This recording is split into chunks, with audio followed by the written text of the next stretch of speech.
सोर थाना अधिकारी सांबादिक विरोधी नीति को नहीं चर्चा। सांबादिकों दुर्व्यवहार सहित मिथ्या मकदमा। न्याय पाई एसपी को भेटिबो उत्कल सांबादिक संघ।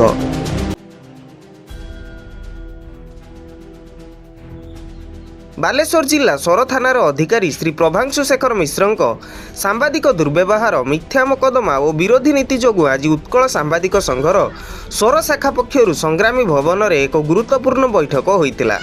एथिरे बालेश्वर जिला सभापति लोकनाथ दलई, उपसभापति आत्मानंद दास, संगठन संपादक भगवान दास, जीवन कृष्ण बारिक, राज्य कार्यकारिणी सभ्य निरंजन बारिक, कोषाध्यक्ष प्रफुल्ल शांतराक सह संपादक संजय सामंत, प्रशांत कुमार बेहेरा, उपदेष्टा सुधांशु शेखर बारिक, राजाराम दास, सोर ब्लॉक सभापति शेख ताजुद्दीन प्रमुख जोगदे सोर थाना अधिकारी कार्य को घोर निंदा करने सहित सांबादिकों को सुरक्षा सहित आईआईसी विरुद्ध में कार्यानुष्ठान पाई मुख्यमंत्री, जिलापाल, एसपी को संघ पक्षर दाबीपत्र देवाई स्थिर करा जायतिला। जदि सरकार आसंता 7 दिन भितर सोर थाना अधिकारी विरुद्ध में कार्यानुष्ठान ग्रहण न करती ताहेले संगठन आंदोलन को उल्लाइब।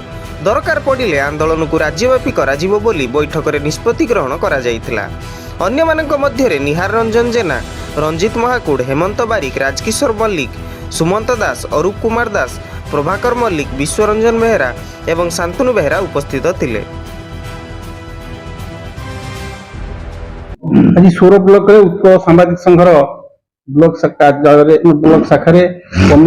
भारतीय कम्युनिस्ट पार्टी कार्यालय एक विशेष अधिवेशन बसता कौन आलोचना है निश्चित उत्कल सांबादिक संघ बालेश्वर जिला शाखा रही जो सोर शाखा रही सोर शाखार आमर जो ब्लॉक सभापति अच्छा ताजुद्दीन तांको ना रे गोटे मिथ्या मकदमा होती जो कार्यरत डाक्तर जन कर उद्देश्यमूलक भाव आईआईसी तार सठिक तदंत न करिकी जो दफा देइचंदी से भितर आमर प्रश्नबाजी मन में उंकी मारुची से आम आज बैठक करूँ एवं आम सांबादिक माने समस्ते उपस्थित थे। जिला उपसभापति, जिलार सह संपादक, कोषाध्यक्ष, राज्य कार्यकारिणी सदस्य एवं सोर ब्लॉक समस्त कार्यकर्ता माने उपस्थित थे। आम जो घटना घटी सोर ब्लॉक रे जो अन्याय होइछि आम सांबादिक प्रति से घटना विषय आम आलोचना करी सारांश रे उपनीत हेलु। आईआईसी निश्चित भाव में एफआईआर हो पारे दीटा पुलिस कार्य होची निरपेक्ष तदंत करिकी प्रकृतर जे दोषी नुहे ताकू निश्चित भाव में न्याय देवा कथा। जेहेतु समाज चतुर्थ स्तंभ सांबादिक बंधु माने दैनंदिन जीवन में 24 घंटा विभिन्न कार्य करने जाउछंती। कहार किए को उद्देश्य रखिकी सांबादिक मानक ना अभियोग करुची तार सठिक भाव तदंत करवा होची थाना अधिकारी काम।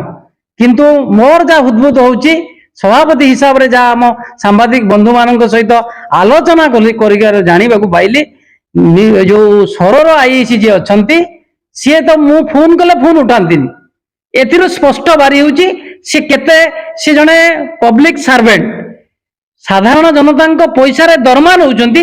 साधारण जनता को जदि न्याय न देबे ताले सोर रे काई काम करिवे ए कथा को ने ए सोर को नै कि राज्य स्तर रो जिला स्तर पर्यंत जिले में जी मुखिया अच्छा एसपी कहतु कि राज्य रे मुखिया मुख्यमंत्री कहतु कि डीजी कहतु आमे न्याय पाई लड़ेवा करने आम सिद्धांत करागला। एवं मंगलवार दिन आसंता मंगलवार दिन विधिबद्ध भाव में संघ पक्षर बालेश्वर जिलापाल एसपी को लिखित भाव में दिज्व तत्सहित ओडिशार मुख्यमंत्री मोहन चरण माझी को दिज्व। जदि आमको न्याय न मिले 7 दिन भितर ताले 7 दिन पर संघ न्याय पाई गणतांत्रिक पद्धति आईआईसी विरुद्ध रे राजरास्ता को उल्लेव बोली यह सिद्धांत ग्रहण करा जायछि। सोररू हेमंत कुमार बारिक रिपोर्ट, बी न्यूज ओडिशा।